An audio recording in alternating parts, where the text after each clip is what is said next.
Yo. Hello? What's up, you cold? Cold? I'm freezing. Why don't you build a fire? Well, I keep asking Jefferson to build a fire, but he won't. Says he needs the log for posterity and won't part with it. He's going to give the log to starving children? I don't get any respect around here. Why, I bet if George I spent the winter in Valley Forge, Washington was cold, we'd get some heat in here. What are you guys doing in here? We're writing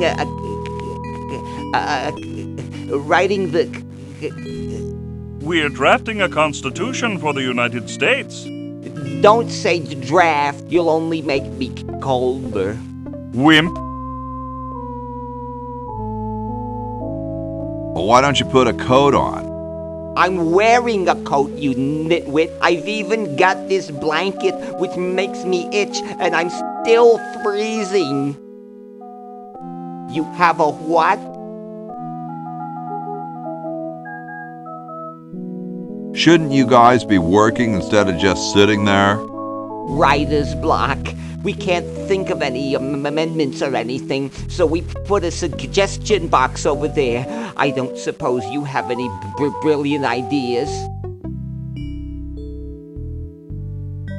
No music in elevators. No music in what? How come you sign your name so big? Astigmatism.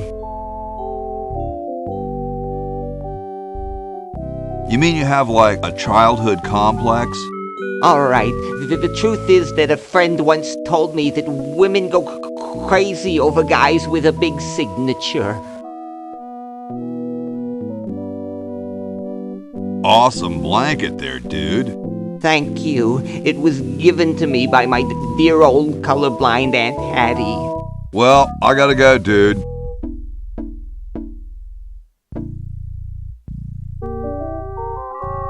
It looks like a martini shaker. It's big, it's heavy, it's wood. Hey, tall, dark, and spiffy, my name's Hoagie. Well, how quaint. I am, of course, Thomas Jefferson, noted scholar, musician, horseman, student of the sciences, member of the bar. Oh, sure, I've heard of you, dude. What's in the can, Tommy? Thomas. My name is Thomas, and this, my chubby friend, is a time capsule, filled with remembrances of our time to be revealed 400 years hence. So, how's the time capsule going? I'm sorry to say that except for my log, we haven't got a thing. Dude, is that like the Constitution? Right now, it's just a constitution, I'm afraid. We hit a slight creative block right after the preamble. That's why we put up a suggestion box over there. Could you start a fire, please? I'd love to oblige you, young man, but I can't. This is the only log, and I'm saving it for posterity. How can you let Hancock suffer like that? A real man is warmed by the fires of his spirit. You should listen to Washington relate his experiences at Valley Forge and take heed. Has anyone ever told you you're a very snappy dresser? Why, yes. I studied at Virginia Coat and Technical, where I majored in color theory. I was captain of the varsity cravat team. Those are impressive credentials, Tom. Thomas. Later, brah. What? What's going to happen later?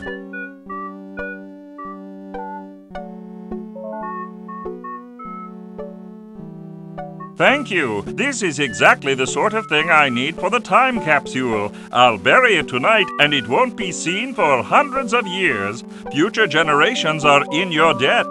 Whoa. Stolen from the desk of George Washington. Hey, keep your hands off that. They don't seem to have gotten too far.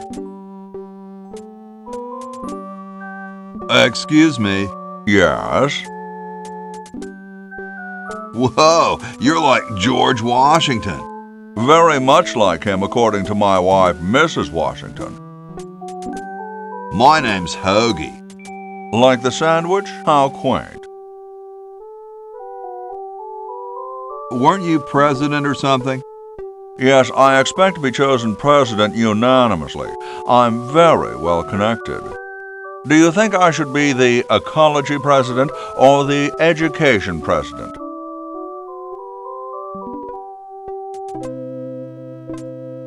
Depends on how many cherry trees you've chopped down. Well, I am quite the adept tree cutter. Men still tell tales of my youthful prowess. I bet you've lost it. You couldn't cut down a tree to save your grandmother. Lost it, have I? Why, I'd show you a thing or two if there were a cherry tree nearby. But as you can see, there isn't. I only cut down cherry trees. Family tradition, you understand, cherries only. There's nothing out there but cedar and kumquats.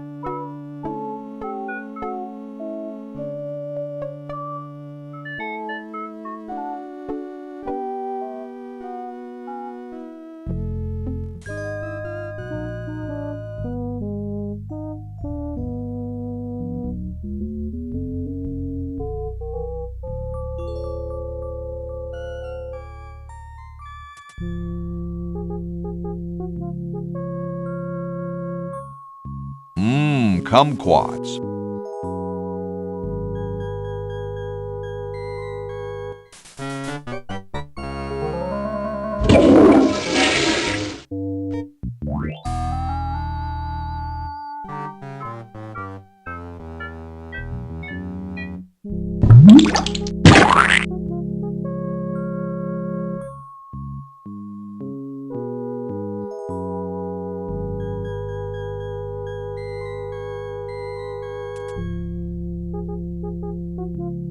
It's totally covered with crud.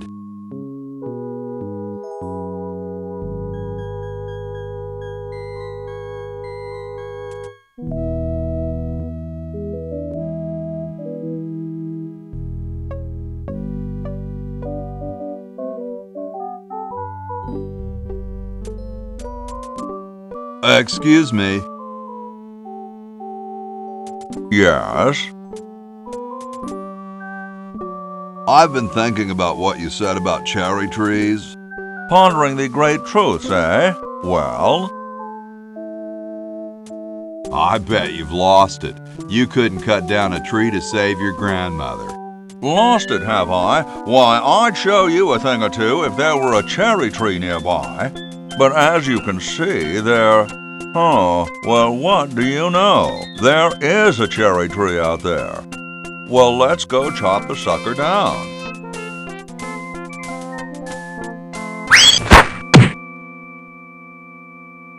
I said, come down from there at once! Try to understand. I'm stuck in this.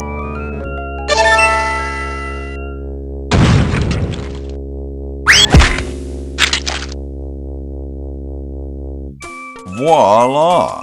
You're quite a man. Yes, I know.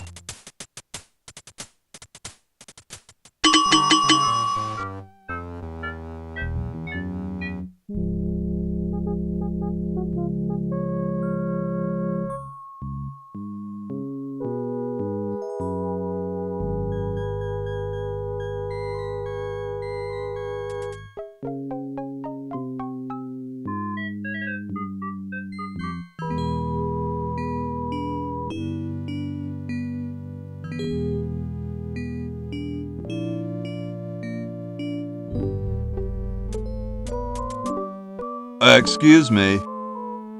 Yes?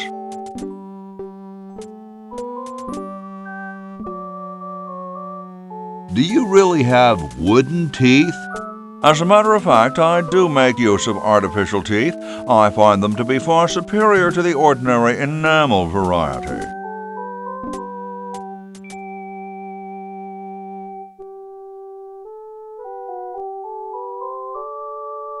Where could I get some of those? They're rather expensive. Mine were custom made for me by my good friend Paul Revere.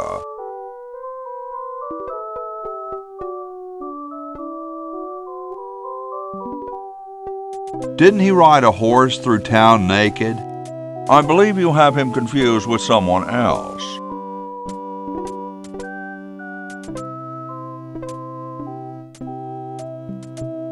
Don't you have a problem with splinters? I've been to war, boy. No one who's heard the thunder of musket fire, smelled the sulphur from a cannon blast, and felt the fear in the hearts of his comrades is going to be bothered by a little thing like, "Oh, blast it!"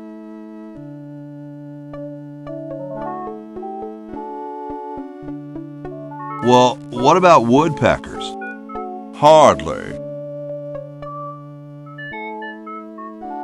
Wow, what do you brush them with? I use a toothbrush, much like everyone else, and a bit of wood polish, of course. Doesn't that taste awful? Not if you take them out first. Gee, I gotta go now. Get me out of here! I haven't done anything. Well, you must have done something or you wouldn't be here now, would you? You'd be out in the lobby with your tentacle owner getting dressed up for the human show. Owner? No one owns me. Gosh, no owner, you say? Well, don't worry about it. I'm sure someone will come adopt you before we have to put you to sleep. Damn that Dr. Fred. Hey, she knows the Edison family motto. Dr. Fred, is that you? What?